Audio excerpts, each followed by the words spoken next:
When Russian President Vladimir Putin arrives in North Korea on Tuesday, it will kick up yet another gust in the recent swirl of diplomatic activity surrounding Russia's all-out war against Ukraine. But unlike the dizzying number of summits of the past few weeks, this gathering of dictators in Pyongyang is meant to help Moscow, not Kyiv.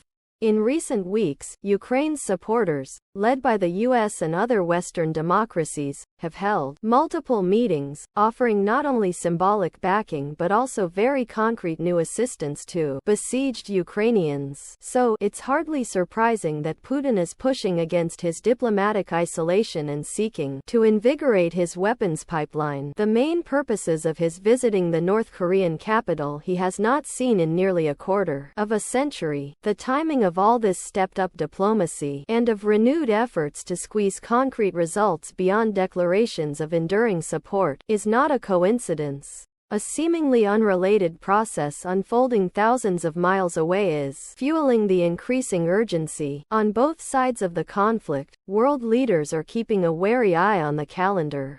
With each gathering, summit, historical commemoration, the day draws nearer to what is arguably the most important event of 2024, the U.S. presidential election, in which one of the candidates has indicated he disapproves of the scale of Washington's support for Ukraine and intends to cut it. That, of course, is former President Donald Trump. And the expectation that he would withdraw support for Kyiv is a key reason why, in 3 separate summit meetings in as many weeks, Kyiv's friends have made strides toward Trump-proofing Ukraine's defenses. The outcome of the U.S. election will have profound implications for American foreign policy and, potentially, for the future of Ukraine, now in its 3rd year of defending against an effort by Putin's Russia to subjugate it by force. The Allies have good reason to believe Putin aims to outlast Western support. Putin, who along with his friends in Iran, Russia, China and North Korea, would like to see an end to a global order led by the US and Western democracies, needs to secure enough weaponry to keep pushing into Ukraine for the coming months. Part of his plan is probably to maintain the pressure until the public in Western countries grows tired of supporting Kyiv, and their rightist leaders, perhaps Trump in the White House, and other like-minded ones in Europe, pull the rug out from under Ukraine. That line of thinking was likely behind last week's port call in Cuba by a Russian nuclear-powered submarine, and a peace proposal by Putin, both aimed at persuading Western audiences that the risk is too high and it's time to let Putin get at least some of what he wants. Under Putin's proposal, he wouldn't get all of Ukraine, instead suggesting he'd be happy to keep a few large chunks of the country, along with a number of provisions weakening Kyiv. Ukraine's friends saw the proposal for what it was. European Commission President Ursula von der Leyen called it a recipe for future wars of aggression.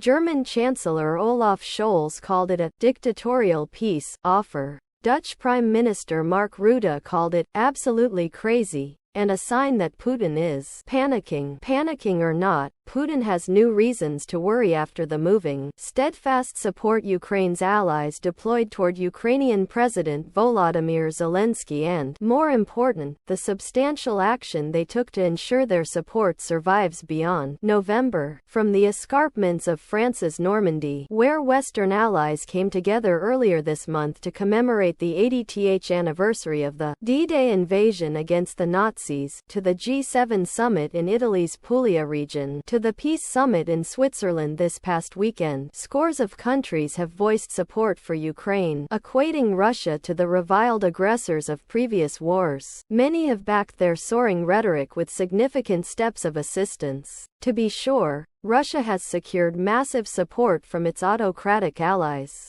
South Korean intelligence estimates that North Korea has delivered as many as 5 million artillery rounds, along with ballistic missiles and other ammunition, that has undoubtedly helped Moscow kill countless Ukrainians and crush its energy infrastructure. Iran has provided kamikaze drones, and China is reportedly supplying the parts needed to convert Russia into a wartime economy, which they all deny. But the West has also upped its game. The 6-month delay in approving the Biden administration's $61 billion aid package, blocked by Trump acolytes in Congress, allowed Russia to gain momentum, but the weapons are now flowing, helping slow Russia's progress in some areas. In Normandy, Western leaders likened the war against Hitler to Ukraine's cause, with Russia playing the part of World War II Germany, an analogy that both undercuts Putin's false claim about Ukrainian Nazism and strengthens the rationale for helping Ukraine win. In Puglia, the G7 agreed to a massive $50 billion loan to Ukraine, financed with the earnings from Russia's frozen assets. President Joe Biden called it a vital step forward in providing sustainable support for Ukraine in winning this war.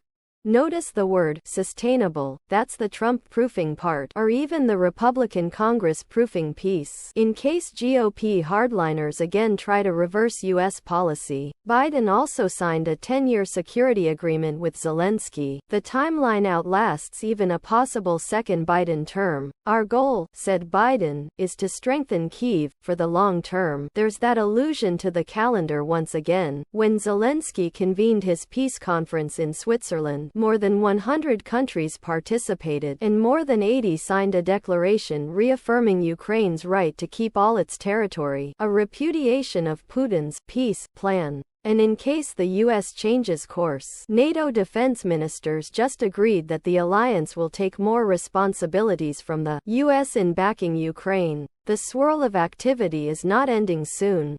Next month, NATO will hold its summit in Washington. Expect more concrete support for Ukraine from the mighty military alliance. Putin, meanwhile, will visit one-party-ruled Vietnam later this week. Not exactly a military powerhouse, but at least one country that is not backing Ukraine.